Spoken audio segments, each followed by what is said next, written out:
وہ ابان کی کال سنتا بھاگتا ہوا گاڑی میں بیٹھا تھا۔ اسے بس اس وقت اپنی بہن سے ملنا تھا۔ گاڑی کی رفتار حد سے زیادہ تیز کرتا ہوا ابان کے آفس کے باہر گاڑی روکتے وہاں پہنچا تھا اور 1 منٹ کی تاخیر کیے بغیر بھاری قدم اٹھاتا راہداری عبور کرتا ابان کے روم میں داخل ہوا اور اپنے سامنے آج اتنے سالوں کے بعد ابان چودھری کو دیکھتا حیران و پریشان سا وہیں جم گیا تھا۔ جانے کیوں اس کے اندر کچھ شدت سے غلط ہونے کا احساس سرایت کرنے لگا تھا۔ ابان چودھری اسے وہیں ساکت و جامد کھڑا دیکھ کر پروقار چال چلتا اس کے قریب آیا اور اس کے سامنے بازو پھیلائے اسے ملتا۔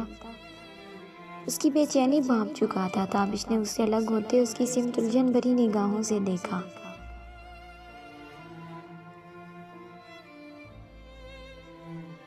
کہاں ہے وہ؟ مجھے اس سے ابھی اسی وقت ملنا ہے۔ دل میں خوف کنڈی مارے بیٹھا تھا۔ کچھ غلط ہونے کا احساس دل و دماغ میں سرایت کرتا محسوس ہو رہا تھا۔ وہ بے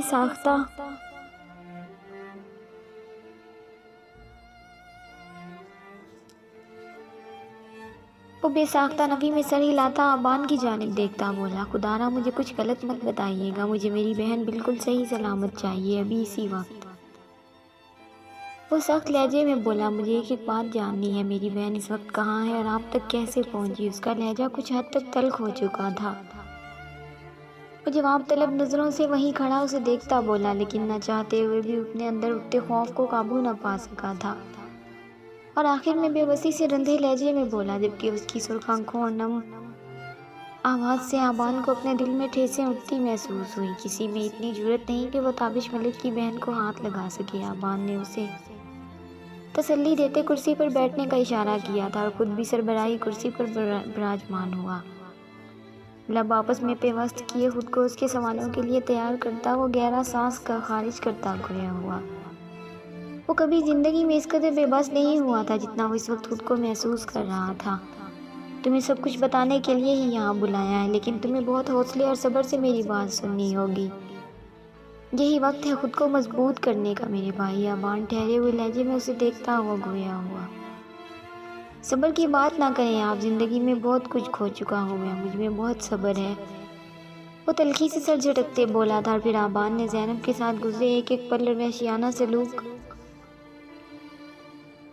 اس کا رستے میں ملنا اور سب کچھ بتانا اس کے گوش گزار کیا۔ وہ خاموش ہوتا تابش کی جانب دیکھنے لگا، جبکہ تابش غائب دماغی سے ایک ہی جگہ پر نظریں مرکوز کیے تھا۔ وہ سانس روکے اسے سن رہا تھا۔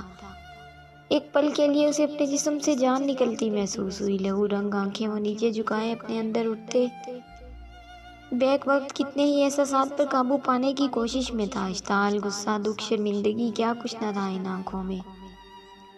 وہ جس شخص سے اس قدر تلخ کلامی کر چکا تھا وہی اس کی بہن کے لیے فرشتہ ثابت ہوا تھا۔ اس کا دل چاہا کہ وہ دھاڑیں مار مار کر روئے، لیکن وہ خاموش ساکت اسے بس سن رہا تھا۔ اس کی آنکھوں کے سامنے اپنی ماں کا چہرہ آیا جو اپنی آخری سانسیں لیتے ہوئے زینب کی فکر میں آنسو بہاتی اٹکتی سانسوں کے درمیان اس کی حفاظت کا وعدہ لے رہی تھی۔ اس کے پاس نہ باپ تھا نہ ماں، اس کا سب کچھ تو وہی تھا اور وہ بھی نہ جان پایا اپنی بہن کی تکلیف۔ ایک دوسرے شخص سے اسے اپنی بہن کے ساتھ بیتے ظلم و ستم کا پتہ چلا تھا۔ ابان نے قریب بیٹھتے اس کے شانے پر اپنے مضبوط ہاتھ کا دباؤ بڑھایا۔ کس قدر تلخ حقیقت تھی جو سنتے اس کے رونگٹے کھڑے ہو گئے تھے، اس کی روح تک کانپ گئی تھی۔ وہ سر اٹھاتا ایک نظر ابان کو دیکھتا، اپنا ضبط کھوتا پھوٹ پھوٹ کر رو پڑا تھا۔ اس لمبے چوڑے نوجوان کو روتا دیکھ ابان چودھری کو اپنا درد ایک بار پھر سے ہرا ہوتا محسوس ہوا۔ وہ جانتا تھا کہ اس کا رد عمل شدید ہوگا، لیکن اس قدر شدید رشتوں میں محبت ایسی ہی ہوتی ہے، بے لوث، بغیر کسی نفع نقصان کے۔ ابان اسے سینے سے لگاتے مضبوط لہجے میں بولا، کچھ غلط نہیں ہوا تابش، حوصلہ کرو میرے بھائی، سب ٹھیک ہے، زینب بالکل ٹھیک ہے، وہ میرے اپارٹمنٹ میں ثنایا آنٹی کے ساتھ ہے، ہمیں تو خدا کا شکر ادا کرنا چاہیے کہ وہ بالکل صحیح سلامت ہے۔ لیکن وہ ضبط کھوتے آج اتنے سالوں بعد پھر سے ٹوٹ گیا تھا۔ یہ بات اس کے لیے ناقابل برداشت تھی کہ اس کے ہوتے اس کی بہن کے ساتھ اتنا سب کچھ ہو گیا، میں ایک اچھا بھائی نہ بن سکا، میرے ہوتے ہوئے میری بہن در بدر دھکے کھاتی رہی اور میں سکون سے بیٹھا رہا تھا۔ ہے مجھ پر، وہ آنکھیں میچتا چہرے پر کرب لیے بولا تھا،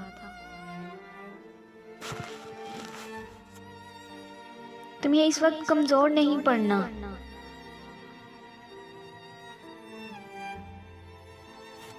بلکہ حالات کا ڈٹ کر مقابلہ کرنا ہے اور اس ذلیل شخص کو اس کے انجام تک پہنچانا ہے۔ آبان نے اس کے سرخ چہرے پر نظریں مرکوز کرتے کہا، لیکن جس نے بھی یہ سب کیا ہے میں اس کو زندہ درگور کروں گا، اسے ایسی تکلیف سے دوچار کروں گا کہ وہ موت کی بھیک مانگے گا لیکن موت نہ ملے گی۔ چہرے پر چٹانوں جیسی سختی لیے وہ پھنکار رہا تھا۔ آبان نے اس بات میں سر ہلاتے اس کا شانہ تھپ تھپایا۔ میرے آدمیوں سے جو معلومات ملی اس سے یہی علم ہوا ہے ابھی تک کہ احسان ملک ملک سے فرار ہو چکا ہے، لیکن اس سب میں ملوث غضنفر سیٹھ یہیں کھلے عام گھوم رہا ہے۔ زینب سے پوچھنے پر اور اپنے ذریعے سے پتہ لگوانے پر جو حقائق سامنے آئے ہیں ان میں معلوم ہوا کہ وہ مافیا کی گینگ میں ملوث ہے اور باہر کے ممالک میں لڑکیوں کی اسمگلنگ بھی کرتا ہے۔ اس کے ذریعے ہم احسان ملک کو واپس بلا سکتے ہیں، لیکن اس سے پہلے غضنفر ملک تک پہنچنا ضروری ہے جو اتنے غلط کام کرنے کے باوجود کھلے عام پھر رہا ہے۔ آبان چودھری اسے ایک ایک بات بتاتا سختی سے لب بھیج گیا تھا، جبکہ تابش ملک اپنی خون آشام نگاہوں سے اسے دیکھتا اپنے بھاری سخت لہجے میں گرایا تھا۔ بہت غلط جگہ ہاتھ ڈالا ہے اس بڈھے نے، دونوں کو ایسی سزا دوں گا کہ سنتے ان کی نسلیں تک کانپ اٹھیں گی۔ اس نے میری بہن پر گندی نظر ڈالی، میں اس کی انہی آنکھوں کو نکال باہر کروں گا۔ آج جو قیامت تابش ملک پر ٹوٹی تھی اسے لگا تھا کہ اس کا دل بند ہو جائے گا اپنی بہن کے ساتھ ہوئے ظلم اور بربریت کا سن کر۔ بہت ہو گیا یہ چوہے بلی کا کھیل، اب تو آمنے سامنے مقابلہ ہوگا۔ ایک تلخ مسکراہٹ چہرے پر سجائے وہ شدت گریہ سے سرخ ہوتی آنکھوں سے اسے دیکھتا بولا۔ آبان نے مسکراتے ہوئے اس کے ہاتھ میں اپنا ہاتھ رکھتے اسے کھڑا کیا تھا، دونوں چہرے پر پتریلے تاثرات لیے بھاری قدم اٹھاتے آفس سے باہر نکلے تھے۔ ثنایا بیگم ایک جانب بیٹھی میزنا سے بات کر رہی تھی، جبکہ مصطفیٰ کی فرمائش پر زینب نوڈلز بنا کر لائی تھی اور پھر اس کے اتنے پیار سے دیکھنے پر خود ہی پھونک مار مار کر فورک میں لپیٹ کر اسے کھلانے لگی، کیونکہ اس وقت اس کا مکمل دھیان صرف اس کی گیم کی جانب تھا۔ تیزی سے اسکرین پر ہاتھ چلاتا وہ راؤنڈ کلیئر کر رہا تھا۔ اپارٹمنٹ کے سامنے گاڑی رکتے وہ مضطرب سا باہر نکلا تھا اور آبان کی تقلید میں قدم بڑھاتا اپنی بہن سے ملنے کے لیے بے چین تھا۔ داخلی دروازے سے قدم اندر کی جانب بڑھاتے اس کی نظر لاؤنج میں بیٹھے مصطفیٰ اور زینب پر پڑی۔ وہ مصطفیٰ کی کسی بات پر مسکرا رہی تھی۔ زینب آواز سرگوشی نما نکلی تھی۔ زینب اپنے بھائی کی آواز لاکھوں میں پہچان سکتی تھی۔ اس کے لہجے کی طرف سے زینب نے نظریں اٹھا کے دیکھا تو ساکت رہ گئی تھی۔ وہ لمحے کی تاخیر کیے بغیر بھاگتی اس کے سینے سے جا لگی تھی۔ آنکھوں سے آنسو پھر سے چھلکنے لگے تھے۔ تابش اسے سختی سے سینے میں بھینجے اس کے سر پر بار بار لب رکھتا، اسے خود سے الگ کرتا، اس کے چہرے اور بازو پر ہاتھ پھیرتا، اس کے ٹھیک ہونے کا یقین کر رہا تھا۔ تم ٹھیک ہو میری گڑیا، میرا بچہ، میری جان۔ بھائی کو معاف کر دو، میں تمہاری حفاظت نہیں کر پایا، میں ایک اچھا بھائی نہیں بن پایا، ندامت سے بھیگے لہجے میں کہتا معافی طلب کرنے لگا، جبکہ اس کی بات پر زینب نے تڑپ کر اس کی جانب دیکھا۔ نہیں بھائی، پلیز ایسا مت کہیں، آپ مجھے معاف کر دیں۔ میرا دماغ اس انسان نے اس قدر معروف کر دیا تھا کہ مجھ میں کچھ بھی سوچنے سمجھنے کی صلاحیت ہی نہیں تھی اور میں اس کے مکر و فریب میں پھنستی چلی گئی۔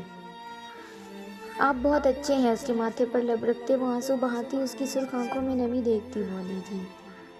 تم نہیں جانتی زینب، اگر آبان بھائی مجھے وقت رہتے کال نہ کرتے اور سچائی نہیں بتاتے تو میں کیا کر گزرتا۔ مجھے تو تمہاری غیر موجودگی کا معلوم ہوتے ہی اپنے جسم سے جان جاتی محسوس ہو رہی تھی۔ اسے سینے سے لگائے وہ متفکر سا بولا، بھائی پلیز سب بھول جائیں، میں بالکل ٹھیک ہوں۔ بھابھی کیسی ہیں؟ اور حرم وہ بات بدلتے بولی، انہیں کچھ نہیں معلوم، صبح سے کئی بار کال کر چکی ہے لیکن میں کیا بتاتا اسے، میں تو تمہیں یہاں ملنے آیا تھا۔ بھائی آپ انہیں کچھ بھی مت بتائیے گا، خواہ وہ پریشان ہو جائیں گی، زینب نے بھیگے لہجے میں کہتے اسے دوسری جانب متوجہ کیا جہاں مصطفیٰ آبان کی گود میں بیٹھا کچھ بول رہا تھا۔ آبان دونوں بہن بھائی کو ملتا دیکھ مصطفیٰ کے قریب جاتا، اسے گود میں بٹھاتے ہوئے نوڈلز کھلانے لگا تھا جو زینب اسے کھلا رہی تھی۔ اپنے کوٹ سے رومال نکالتا، اس کے ہونٹ صاف کرتے ہوئے وہ ماتھے پر لب رکھتا اس کی باتیں سننے لگا تھا۔ بھائی یہ دیکھیں کون آیا ہے، اس کی جانب اشارہ کرتے قدم اندر کی جانب بڑھائے تھے۔ تابش نے دھندلی آنکھوں کو خشک کرتے آبان کی گود میں بیٹھے اس بچے کو دیکھا تھا اور ساتھ بیٹھی ثنایا بیگم جو دوسری جانب بیٹھے فون پر بات کر رہی تھی۔ ذہن میں جمعاکا سا ہوا تھا اور وہ مصطفیٰ کی جانب اشارہ کرتا بولا، مصطفیٰ گولو۔ تابش نے مسکراتے آنکھوں میں شناسائی لیے اسے دیکھا تھا جو اب تابش کی جانب متوجہ ہو چکا تھا۔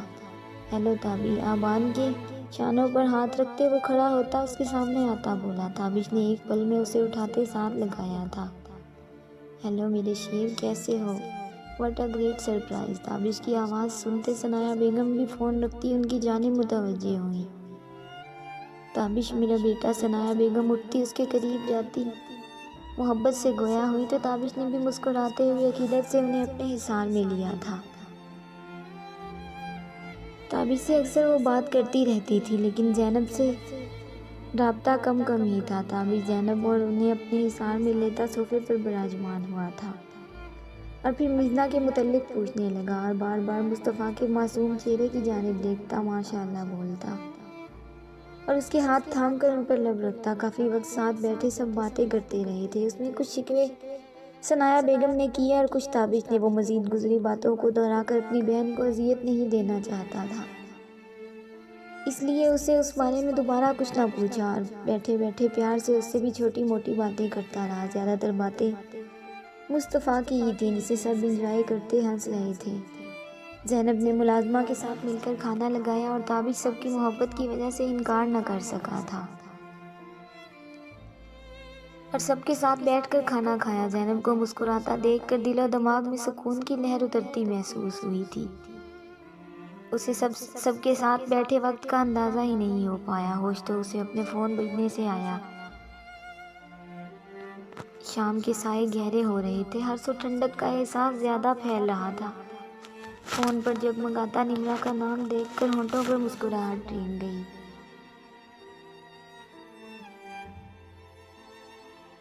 اسے کچھ دیر تک بات کرنے کا میسج سینڈ کرتے اس نے آبان کی جانب دیکھا جو اسے ہی دیکھ رہا تھا۔ اس کی آنکھوں کا اشارہ سمجھتا وہ بھی اٹھتا اس کے پیچھے باہر پورچ میں آیا۔ آبان نے گہری نگاہوں سے اسے دیکھا تھا جو کسی سوچ میں ڈوبا ہوا تھا۔ کیا بات ہے تابش، تم بغیر کسی ہچکچاہٹ کے مجھ سے کہہ سکتے ہو؟ آبان نے اس کی جھجک کو دیکھتے ہوئے نرمی سے کہا۔ وہ دراصل میں چاہ رہا تھا کہ اب زینب کو ساتھ لے جاؤں، وقت بھی بہت ہو گیا ہے اور گھر میں نمرہ اکیلی ہے۔ اس کے الفاظ اس کا ساتھ نہیں دے پا رہے تھے۔ وہ ایسا کچھ بھی نہیں کہنا چاہتا تھا جس سے سامنے کھڑے شخص کے جذبات کو ٹھیس پہنچتی۔ اس نے اس کی ذات پر بہت بڑا احسان کیا تھا۔ تابش ملک مرتے دم تک نہیں بلا سکتا تھا۔ بے ربط سے الفاظ لبوں پر آ کر دم توڑ جاتے۔ ضبط کی شدت سے رگیں تنی ہوئی تھی، اندر ایک طوفان برپا تھا۔ آبان نے اس کی مشکل آسان کرتے ہوئے اس کے شانے پر ہاتھ رکھا۔ میں جانتا ہوں تم کیا کہنا چاہتے ہو، تمہارے فیصلے کی قدر کرتا ہوں۔ زینب تمہاری بہن ہے، تم جب چاہے اسے ساتھ لے کر جا سکتے ہو۔ میں کون ہوتا ہوں روکنے والا؟ ہاں لیکن اتنا کہنا چاہتا ہوں کہ ابھی غضنفر سیٹھ کے بندے ہر جگہ اسے تلاش کر رہے ہیں اور یقیناً حسان انہیں تمہارے گھر کا ایڈریس بھی دے چکا ہوگا۔ ایسے میں زینب کو وہاں لے کر جانا بہت رسکی ہے۔ آگے تمہیں جو ٹھیک لگے، مجھے تمہارے کسی بھی فیصلے سے اعتراض نہیں۔ وہ اسے تسلی دیتا نرمی سے سمجھاتا ہوا گویا ہوا، جبکہ تابش سر ہلاتا اپنی سرخ نم آنکھوں سے اسے دیکھ رہا تھا۔ میں اس کی آنکھوں میں نمی نہیں دیکھ سکتا۔ میرے بابا نے ہمیشہ اسے اپنی بیٹی نہیں بیٹا کہا تھا اور آج اس کی تکلیف اور اداس بے رنگ آنکھوں کو دیکھ کر مجھے اپنا دل کٹتا محسوس ہو رہا ہے۔ میں کیسے آپ کا شکریہ ادا کروں؟ میرے پاس الفاظ ہی نہیں ہیں، کہتے اس کا لہجہ رند گیا تھا۔ آبان نے اسے زور سے گلے لگاتے اس کی پشت تھپکی تھی۔ تم مجھے اہل جیسے عزیز ہو، میرے چھوٹے بھائی ہو۔ میرا شکریہ ادا کر کے مجھے شرمندہ مت کرو، میں تمہارا بڑا بھائی ہوں۔ زندگی میں کسی موڑ پر بھی جب بھی تمہیں میری ضرورت محسوس ہوگی تم مجھے اپنے ساتھ پاؤ گے۔ اتنے عرصے کے بعد آج تمہیں سینے سے لگاتے مجھے ایسا محسوس ہو رہا ہے جیسے میرا بھائی، میرا اہل میرے قریب میرے پاس موجود ہو اور میرے سینے سے لگ کر سارے شکوے اور غم بیان کر رہا ہو۔